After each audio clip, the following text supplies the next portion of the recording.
रात से सुबह हो गई थी, पर सिया और रुचि अभी तक नहीं जान पाए थे कि सिमरन उन्हें इस फोन के जरिए क्या बताना चाहती थी।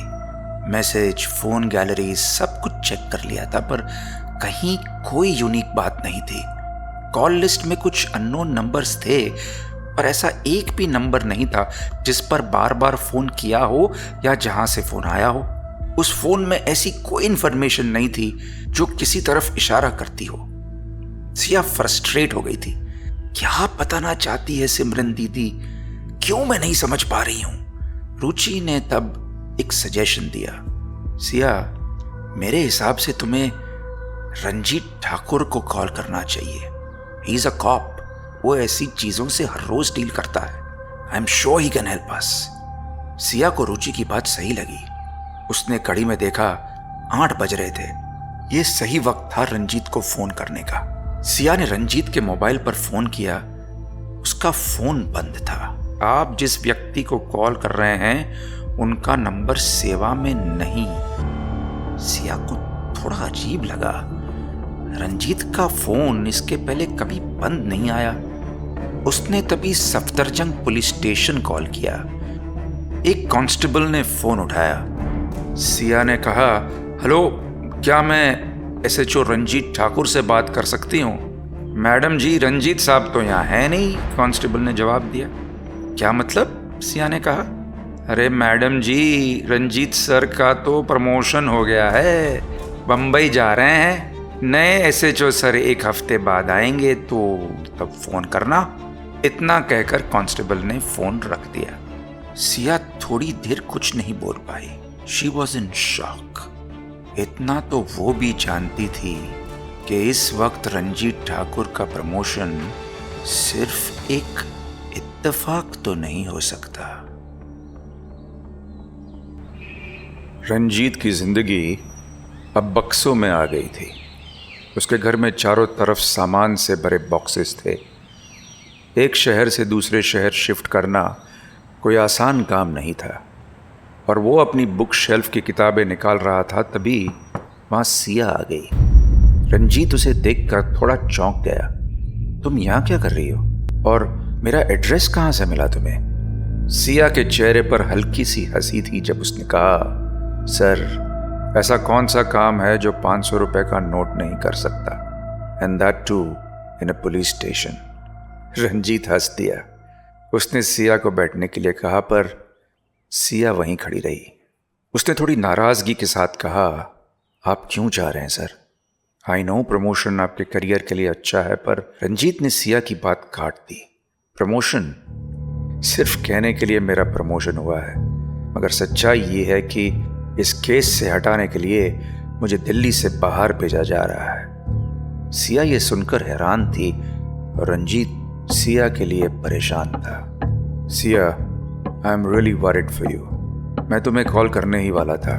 मुझे लगता है कि तुम्हें भी थोड़ा संभल के रहना चाहिए। सर, अगर आपको मेरी इतनी ही चिंता है तो फिर मत जाइए, सिया ने कहा। रंजीत भी मजबूर था। सिया, मैं एक सरकारी नौकर हूँ। जहाँ सरकार भेजती है मुझे जाना पड़ता है, और जब से ये मुख्यमंत्री की डेथ हुई है तब से पूरा सिस्टम हिला हुआ है। कमिश्नर, कलेक्टर सब बिजी हैं। There is no one I can go to at this point. पूरी दिल्ली का हाल बेहाल है।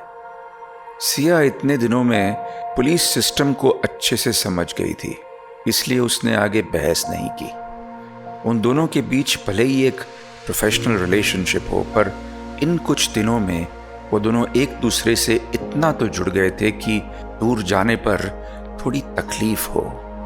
सिया ने अपने बैग से सिमरन का फोन निकाला और रंजीत से कहा, मुझे कल दीदी का फोन मिला। उसने अपना फोन उसके ऑफिस के बाहर चाय वाले को दिया था, मुझे देने के लिए। आई थिंक इस फोन में कुछ है, पर उसे डिकोड नहीं कर पा रही हूँ। क्या आप मुझे गाइड कर सकते हैं कि अब मैं क्या कर सकती हूँ? रंजीत की नजरें दीवार पर टंगी अपनी वर्दी पर थी। उसने गहरी सांस ली और सिया से कहा, Siya, I don't think I can help you. Ranjit की आवाज में उदासी थी, पर सिया उसके इस रवैये से हैरान थी। सर, आप क्या बोल रहे हैं? ऑफ कोर्स आप मेरी हेल्प कर सकते हैं। पर मुझे लगता है कि आप हेल्प करना नहीं चाहते। रंजीत मजबूर था और मजबूर आदमी की आवाज़ हमेशा दबी होती है। इसलिए रंजीत ने धीमे से अपनी बात कही। हाँ, मैं हेल्प नहीं करना चाहता क्योंकि सवाल मेरी लाइफ का है। Siya, I am just a regular cop. मैंने सिमरन का केस ओपन रखा और मेरा ट्रांसफ़र हो गया। तुम इतनी सी बात क्यों नहीं समझ रही हो कि जिन लोगों ने सिमरन को मरवाया है वो लोग कोई मामूली लोग नहीं हैं। अगर वो मेरी ट्रांसफ़र करवा सकते हैं तो कुछ भी कर सकते हैं। जाहिर सी बात है कि उनकी पहुंच ऊपर तक है। सिया ने रंजीत की पूरी बात सुनी और आखिर में बस इतना कहा, थैंक यू सर, आपकी अभी तक की हेल्प के लिए और मेरे कंसर्न के लिए। आपके पास पीछे हटने का ऑप्शन है, मेरे पास नहीं। So all the best for your future. और सिया वहाँ से चली गई। रंजीत उसे देखता रहा। उसे डर था कि कानपुर की यह लड़की दिल्ली के शिकारियों से कैसे और कब तक बच पाएगी। सिया सिमरन का फ़ोन हाथ में लिए रुचि के हॉल में बैठी थी और सोच रही थी कि सिमरन उसकी जगह होती तो क्या करती। क्या वो रंजीत और मोहित की बात सुनती या अपने दिल की बात सुनती। और सिया को इसका जवाब मालूम भी था। सिमरन किसी से नहीं डरती और जब तक सच नहीं जान लेती वो चुप नहीं बैठती। सिया को अंदेशा था कि सिमरन का यही जिद्दीपन शायद उसकी मौत का कारण था। पर सिमरन को जस्टिस दिलाने के लिए उसे भी उसी की तरह जिद्दी बनना होगा। सिया ने रुचि को आवाज लगाई जो अपने रूम में ऑफिस जाने के लिए तैयार हो रही थी। रुचि, क्या तुम किसी ऐसे बंदे को जानती हो जो फोन का हिडन बैकअप और फाइल्स एक्सट्रैक्ट कर सकता हो? रुचि ने थोड़ा सोचकर जवाब दिया, हाँ, एक ट्रस्टवर्दी शॉप है पर वो चाणक्यपुरी में है। मैं शाम को ऑफिस से आ जाऊं फिर चलते हैं। पर सिया शाम तक नहीं रुक सकती थी। नहीं, I want to go now, please मुझे उसका एड्रेस व्हाट्सएप कर दो। रुचि सिया से कुछ कहती उसके पहले सिया घर से बाहर चली गई। सिया के लिए अब दिल्ली नई नहीं थी। वो इस शहर और इसकी तासीर को पहचानने लगी थी। वो ये जान गई थी कि दिल्ली में दिल से नहीं सोचा जाता, दिमाग से काम लेना पड़ता है। इसलिए चाणक्यपुरी में जाते वक्त उसने अपना चेहरा दुपट्टे से ढक लिया। वो अब किसी की नज़रों में नहीं आना चाहती थी। रंजीत के ट्रांसफ़र ने उसे ये विश्वास दिला दिया था कि जो कोई भी उसकी बहन की मौत के पीछे है उसका पीछा ज़रूर करेगा। सिया चौकन्नी थी और फाइनली रुचि के दिए हुए एड्रेस पर पहुंच गई थी। एक छोटी सी मोबाइल रिपेयरिंग शॉप जहां 20-22 साल का एक लड़का बैठा था। सिया को डाउट था कि ये लड़का उसकी कोई हेल्प कर सकता है। और उस लड़के ने सिर्फ 2 मिनट में सिमरन के फ़ोन को देखा और कहा, मैडम, बड़ी भारी फाइल्स हैं हिडन फोल्डर में। निकाल तो सकता हूँ पर थोड़ा टाइम लगेगा, कोड ब्रेक करना पड़ेगा। आप कल आओ, इस फ़ोन की पूरी जन्म पत्री आपको देता हूँ। सिया को उस लड़के के पास फ़ोन छोड़ने में थोड़ा डर लग रहा था पर उसके पास कोई ऑप्शन भी नहीं था। वो फ़ोन वहाँ रखकर उस गली से बाहर आ गई। उसने पहले की तरह फिर अपने आसपास देखा, कहीं कोई उसे फॉलो तो नहीं कर रहा। और जब उसे यकीन हो गया कि उसे कोई नहीं देख रहा, उसने घर जाने के लिए ऑटो ले लिया। चाणक्यपुरी के बाजार में रौनक थी, इसलिए सिया का डर थोड़ा कम था, पर फिर भी वो ऑटो के साइड मिरर में बार बार देख रही थी। आधा रास्ता क्रॉस हो जाने के बाद उसने अपने मुंह पर बांधा दुपट्टा हटा लिया और राहत की सांस ली। बस कल तक का इंतज़ार। उसके बाद वो जान जाएगी सिमरन के फ़ोन में क्या राज छुपा है। मार्केट अब पीछे रह गया था और ऑटो सुनसान रास्ते पर था। सिया ने देखा कि एक वाइट कलर की होंडा सिटी काफ़ी देर से उसके ऑटो के पीछे चल रही थी। रास्ता चौड़ा था और आगे निकलने की जगह भी थी, पर वो होंडा सिटी आगे नहीं निकल रही थी। सिया को थोड़ा डर लगा। उसने ऑटो ड्राइवर से कहा, भैया प्लीज़ थोड़ा जल्दी चलिए। ऑटो वाले ने थोड़ी स्पीड बढ़ा ली और सिया का डर तब बढ़ गया जब उस होंडा सिटी वाले की भी स्पीड बढ़ गई और वो ऑटो के बिल्कुल पीछे आ गया। रास्ता सुनसान था, आसपास कोई दुकान या घर नहीं थे, बस कुछ गाड़ियां वहां से गुजर रही थी, वो भी फुल स्पीड में। तभी उस होंडा सिटी के पीछे से एक लाल कलर की गाड़ी आई और वो भी सिया की ऑटो के पीछे चलने लगी। उन दोनों गाड़ियों ने सिया के ऑटो को घेर लिया और जोर जोर से हॉर्न बजाने लगे। ऑटो वाला भी समझ गया कि ये गाड़ियां ऑटो का पीछा कर रही हैं। उसने फुल स्पीड में ऑटो भगाया और डरते हुए सिया से बोला, मैडम कौन है ये लोग, क्यों पीछा कर रहे हैं आपका? सिया डर से कांप रही थी, उसके मुंह से कोई आवाज़ नहीं निकल रही थी।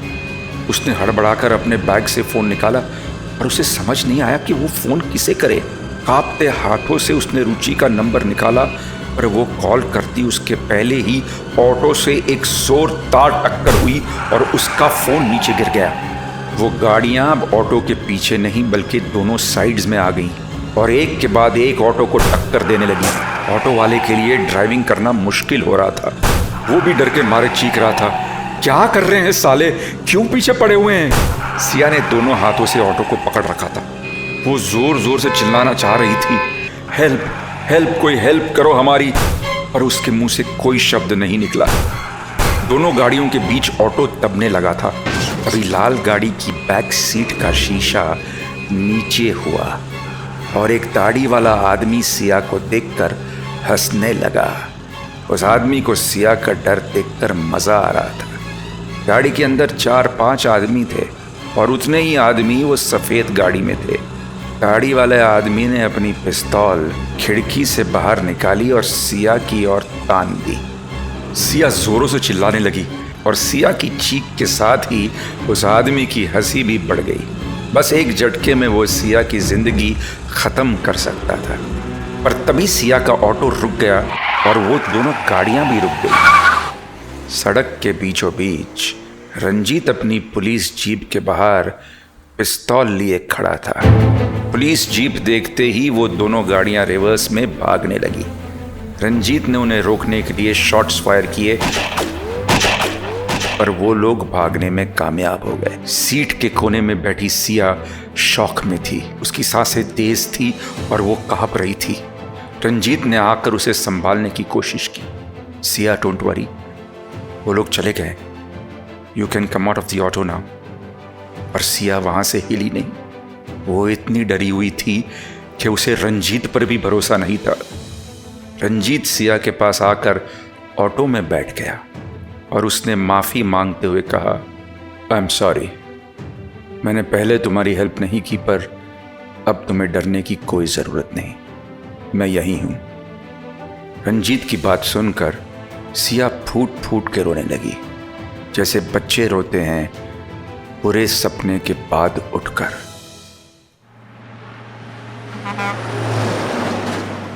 सिया अब शांत थी और रंजीत उसके पास ऑटो में बैठा था।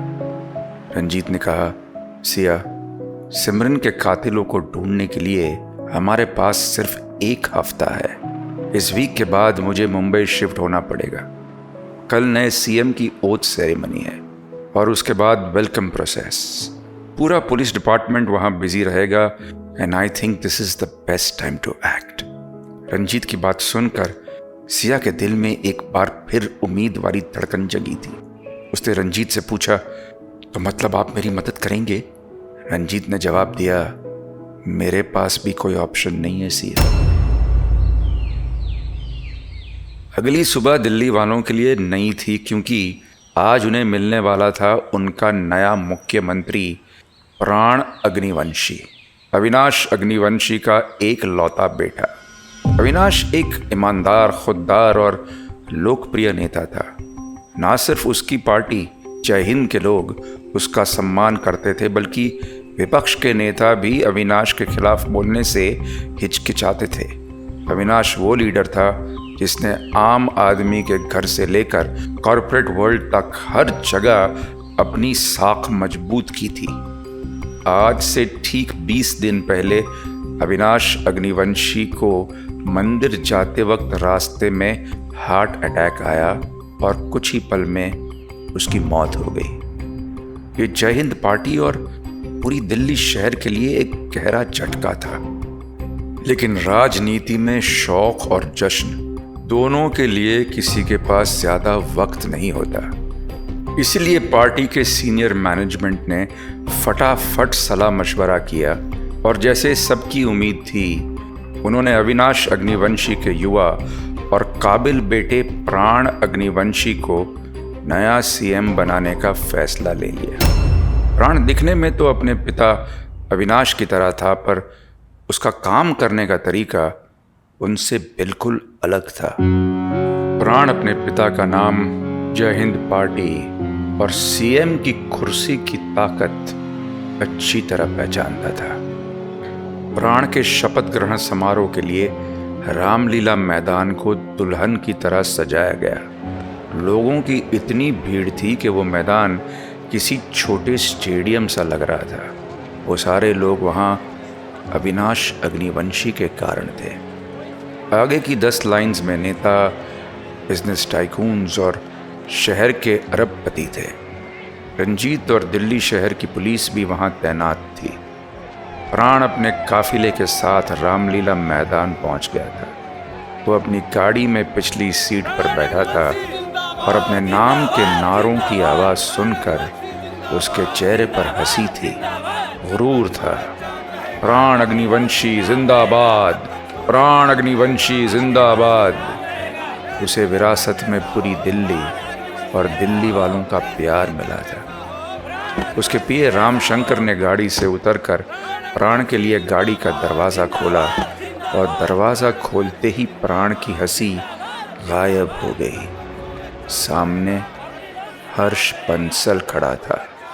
हर्ष को यहाँ नहीं होना चाहिए था, और अगर वो यहाँ था तो कोई सीरियस बात थी।